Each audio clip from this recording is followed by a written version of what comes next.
Way Home, a true Spider-Verse event that Let's start to fucking get finish it, is a bro. love letter to the web slingers' full cinematic history, not only by bringing back past Peter Parkers, but in even subtler ways, echoing little moments that prove how, despite all these guys' different backgrounds, these dorks were destined to cross paths and rescue each other. So I'm gonna break this down scene by scene for Ba, ba, ba, ba, everything ba, you ba, might ba, have ba, ba, missed. ba, And ba, ba. folks, I think I found more Easter eggs in this movie than I have in anything I've ever broken down on this channel in 5 years. Before we begin, you can celebrate Spider-Man No Way Home by checking out our awesome merch at newrockstarsmerch.com. We have this amazing new limited edition shirt, one of my favorite shirts Epic Hero Shop has ever made, called Strange Yes, sir. Go Entanglement. I can't wait fucking to get buy mine. his It's gonna be my favorite shirts. I Christmas don't gift. buy his You can shirts get because, yours I at mean, newrockstarsmerch.com. And thank you to Boxu for sponsoring this video. More on them later. Okay, Yeah. the opening Marvel Studios title card has been updated slightly so that if you look closely on the whole of the R, replacing Rocket, who was in recent MCU titles,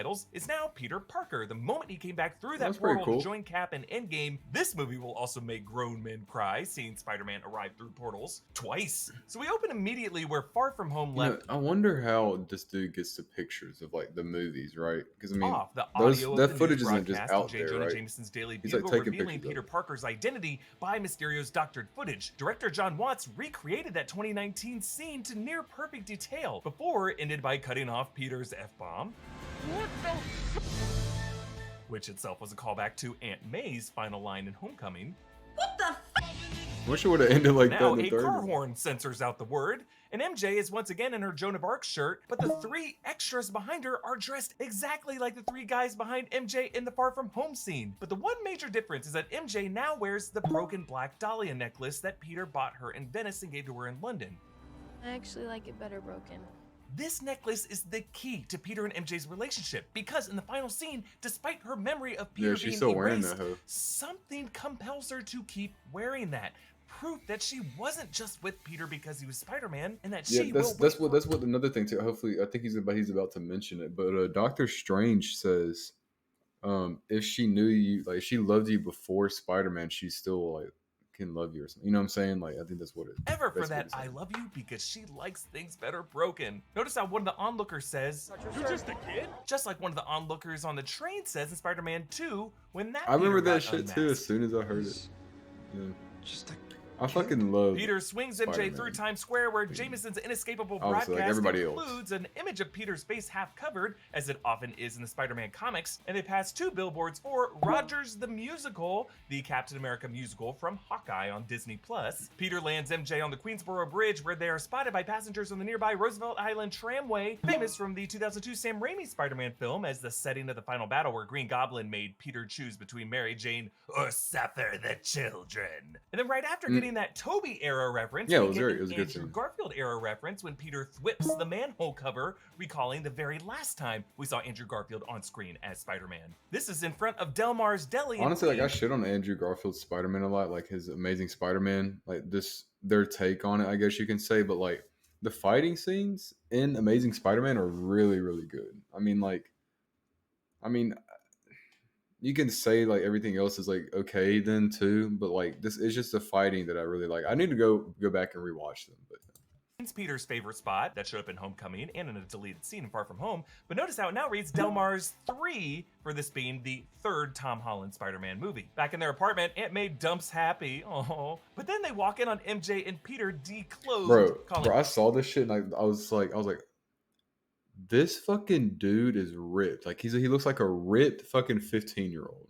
And like I know Spider-Man is like he's supposed to be like ripped, like he's supposed to be buff or whatever. He can lift up cars and shit like that. But like, and like, how did he even get this fucking footage? Like he's literally recording the movie and Playing back Aunt May walking in on Peter and Ned just like this in Homecoming. But John Watts shoots all of this in a full 2-minute long take. He's not to heighten ripped, that he's just, awkwardness, like, and skinny, kudos to these four actors because the timing is so precise. Like when Peter fails to close the window shade the first time, he then thwips it shut, which feels improvised. Like Tom Holland screwed up closing it the first time, but then was just like, oh, Peter could thwip it. And then they added in the VFX of the webbing after that. Also notice how Peter wears the same I survived my trip to NYC shirt that he wore in Homecoming as he came back home after Mr. Stark confiscated his suit. It's less baggy on him now because our little guy has grown up. The Daily Bugle broadcasts hammer away at Peter. You see a Daily News front page photoshopping mugshots using their yearbook photos and revealing MJ's name as Michelle Jones Watson. Yeah. For the first time, adding the Watson. So I was thinking, like, I mean, is MJ like, is that just is she MJ or is she Mary Jane? You know what I'm saying? Because obviously Mary Jane is a Tobey Maguire, and the Amazing Spider-Man then he had Mary Jane, it had Gwen Stacy. So it's just like, well, and so did the Tobey Maguire one. They had both of them, but like now Marvel's just like, no, MJ is just MJ. It doesn't have to be Mary Jane. It could be Michelle Jones. And honestly, I kind of like it, but we'll see where it goes. Obviously, they're going to keep shipping Zendaya and Tom Holland counterpart together. Mary Jane Watson. Time magazine calls him Iron Man Jr. and shows him crying like a baby. In Touch Weekly calls him Two-Faced, and then Peter gets doused in green paint, while newsreel footage of Tower Bridge includes the ticker political turmoil continues in New Asgard. So I guess Valkyrie's rule over that colony in Tonsberg, Norway might be a bit unstable, something we could see more of in Thor Love and Thunder. Investigators recover the drones from Far From Home, linking them to Stark, giving investigators grounds to arrest Peter. The DODC returns, Department of Damage Control, who cleaned up Avenger messes in Homecoming, now led by Agent Cleary. Albert Cleary is the DODC comptroller. I'm serious. Like he literally records the whole movie.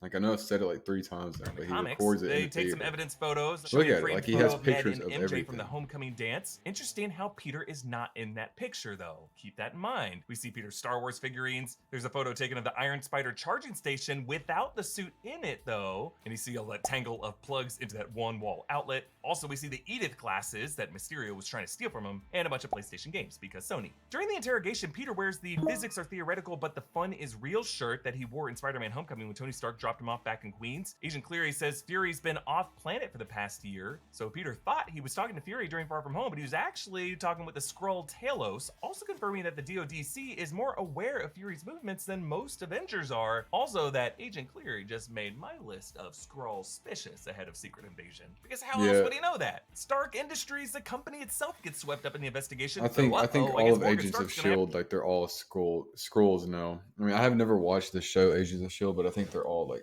Skrulls. To go to public school, the file photo they use of Happy Hogan was his look from Iron Man 3 Prologue in 1999 when he had long hair and the bolo tie like Vincent Vega in Pulp Fiction. And blowing our minds in the first 10 minutes, they get legal counsel from freaking Charlie Cox, Matt Murdock, Daredevil from the Netflix series, a crossover even crazier than Toby and Andrew in my book, because A, this is permanent in the MCU, and B, it presents wilder implications for the MCU, suggesting that much, if not all of what we saw in Yeah, I mean, obviously he's about to go in like Hawkeye and like all this shit, Kingpin right here.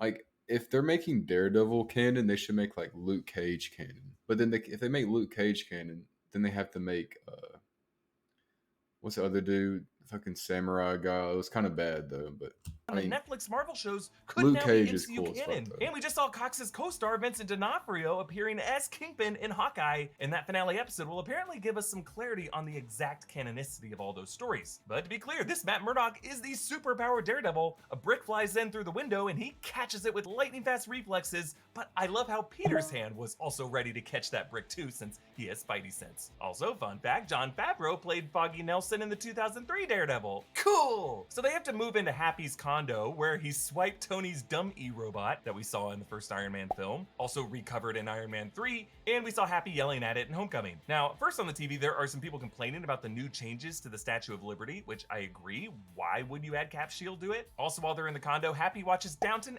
Abbey, just as he did in Iron Man 3 when he was in recovery, and by the door, he has a bunch of spare security badges hanging. This was after he lectured everyone in Iron Man 3 that they have to have their one badge on them at all times. As Peter and MJ FaceTime, in MJ's room hangs her sketches of Peter with a rain cloud over his head, but also that one of Coach Wilson from Homecoming. Why are you here? You don't even have detention.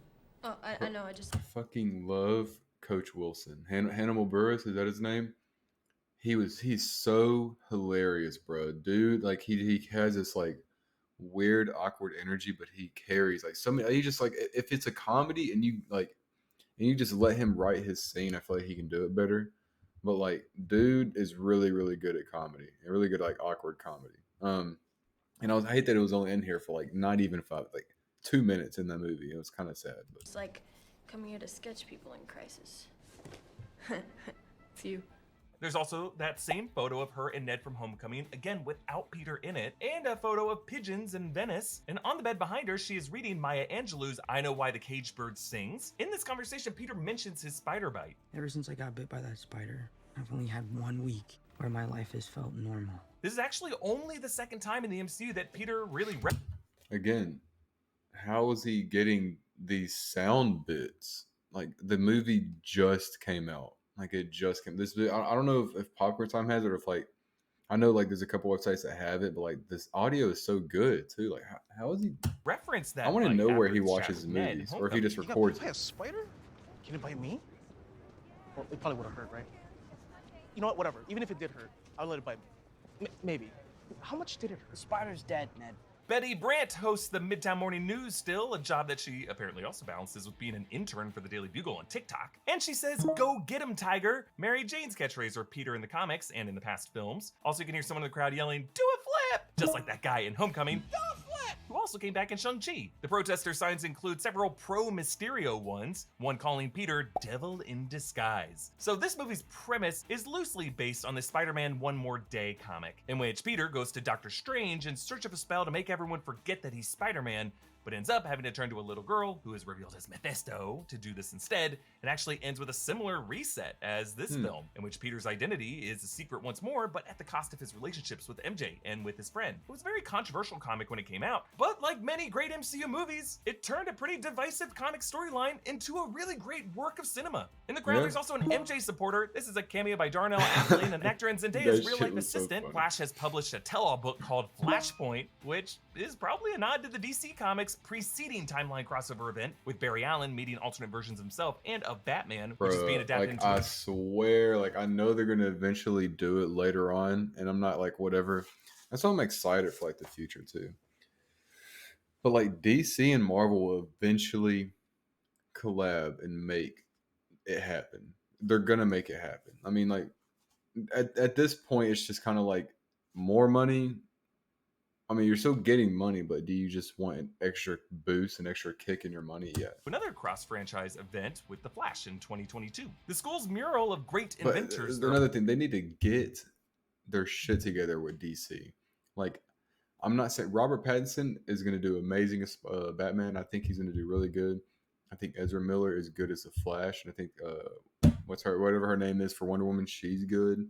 But like, you've changed Batman so many times now. I know that Marvel did the same thing, but look what they're doing though. Still, like, they're still pumping out the movies. They even collab with all their Spider-Men and made it okay now. So you know what I mean. So it's just like, come on, DC. Like, throughout history that showed Howard I think Stark they're gonna have to Homecoming has collab also to now save added DC. the faces of Abraham Erskine, who is the inventor of Cap Super Soldier Serum, as well as Hank Pym in the upper right corner. Coach Wilson, Mr. Dell, and Mr. Harrington greet Peter Yeah, with a for like display 2 case minutes. of Peter's academic decathlon awards and his blazer. There's also a photo of Peter and MJ in Venice, where it looks like Mr. Harrington might have pasted himself in from one of his selfies that he took then. Later on the rooftop, MJ reads a New York kinda Post. weird. That is the salacious tabloid that they actually based the earlier Daily Bugle designs on, reading Peter Parker and his spider minions, showing Peter puppeting Ned and MJ. Below reading, his hypnotic spider senses seduced Jones Watson. Male spiders actually do release hypnosis-like pheromones, and ironically, Peter does allow MJ and Ned to be brainwashed, but to forget about him. Peter rolls over to kiss her, and the textbook that he rested his head on was chemistry. I see what you did there. I thought we wouldn't notice, but well, we did. Also, written in graffiti didn't on the notice. background is Ditko, a reference to Spider-Man co-creator Steve Ditko. Peter gets rejected from college after college. Dumb E gradually reassembles Peter's Death Star until the MIT one comes in and Dummy just breaks it, just like Ned did. And Oh, all I three see. There's like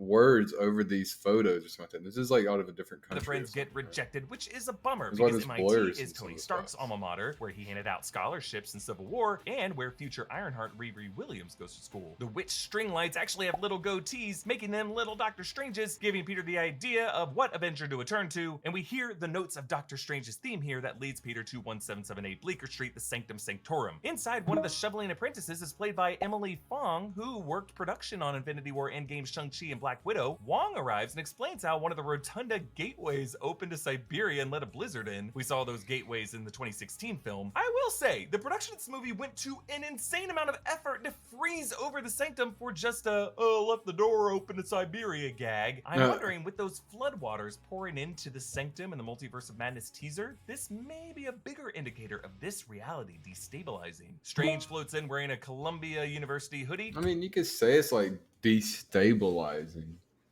but Doctor Strange knows what he's doing at the end of the day. And I feel like our universe, obviously, Doctor Strange will be fine in the multiverse, and we might have like 80 million Doctor Stranges fighting against each other, like how in What If, like they kind of give us a tease of it. It's a bad pause. Columbia is his alma mater. We see another one of these hoodies floating by the laundry machines downstairs, and he's carrying a mug reading, "Oh, for Fox's sake."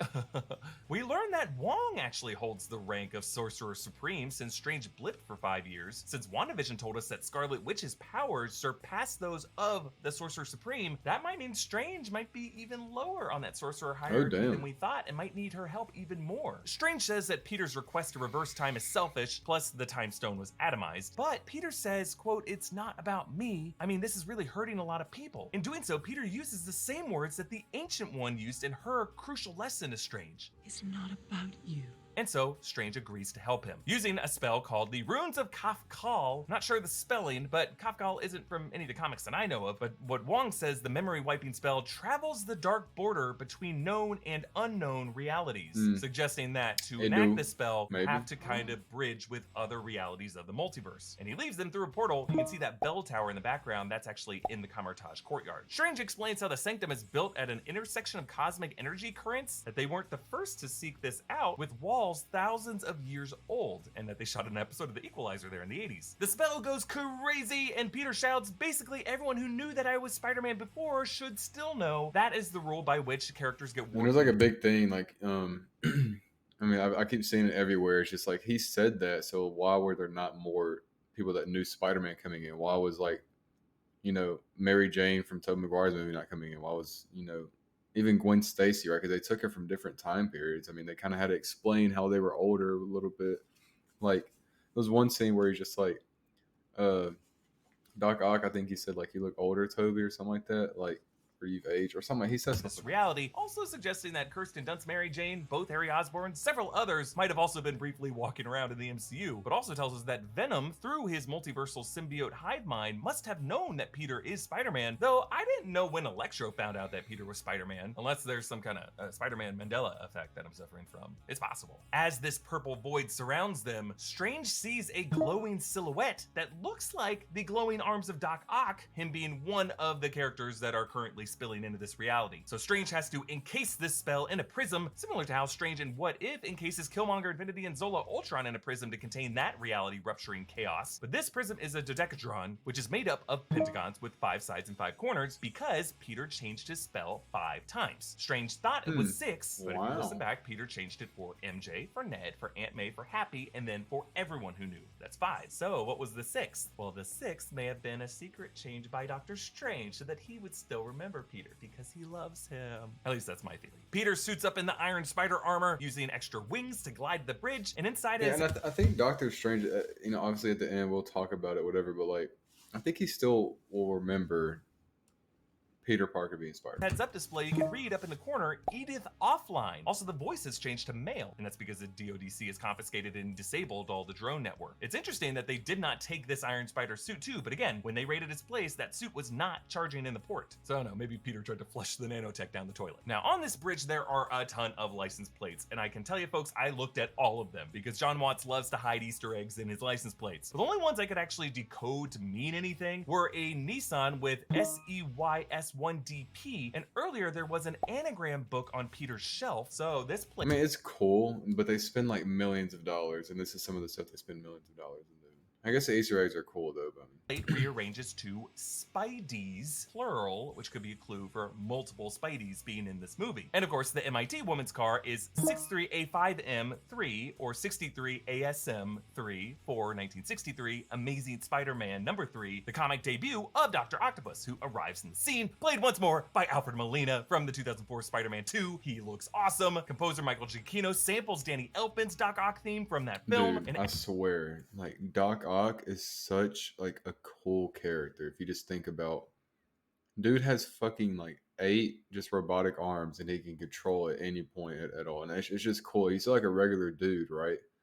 Like, he doesn't have any powers, but it's just badass. I don't As know. his claws smash through this bridge, note that the claws light up You see how red, strong which in that they are 2004 too? film was Mm. how we knew when the claws were controlling Otto's brain. So this must have happened before Peter converted him, at which point the lights flickered back white. Doc Ock brings up his machine here, his fusion device that he was working on in the movie, What have you done with my machine? and he quotes his line from the 2004 film, his whole goal. The power of the sun in the palm of my hand. Now, at one point, you'll notice Peter webs one of the claws to a car door to make it harder for Doc Ock to grab anything else to throw at him. Doc Ock pries off some of Peter's nanotech, which then absorbs onto his arms. So if you remember back to the first Raimi film, Norman Osborn was an expert on nanotech. I'm something of a scientist myself. I read all your research on nanotechnology. Really brilliant. And in the sequel, Octavius built his arms using Oscorp tech. I'd like to thank Harry Osborn and Oscorp Industries for providing it. And he explained how he controls these arms using a neural link. These smart arms are controlled by my brain through a neural link. Nanowires feed directly into my cerebellum. Hey, And but since you know the what I Stark nanotech is controlled neurally as well, that would allow Doc Ock's tech to be compatible Well, with he it. still has However, eight, that doesn't link he? goes both Octopus. ways, so Peter is able to pair with the arms and control the arms remotely. And then Otto snaps at his arms saying, "Listen to me," calling back what he said at the end of the 2004 film. Listen to me now. Then Green Goblin swoops in, but Doctor Strange portals them back to the crypt where the lizard is already contained. Doc Ock asks Strange if this is a birthday party, just like Tony Stark. And if let's go back a little bit. If Alfred Malonia, whatever he say his fucking name, Doc Ock, if he was like an actual good person, why would he say "listen to me" if the claws were controlling him? I guess because it was a bunch of voices in his head, and I guess they kind of like go over a little bit after he gets secure. But like, what exactly, like, is he still a good guy as now? I don't know. But that might be the end of this first part right here. We know I'll probably do like another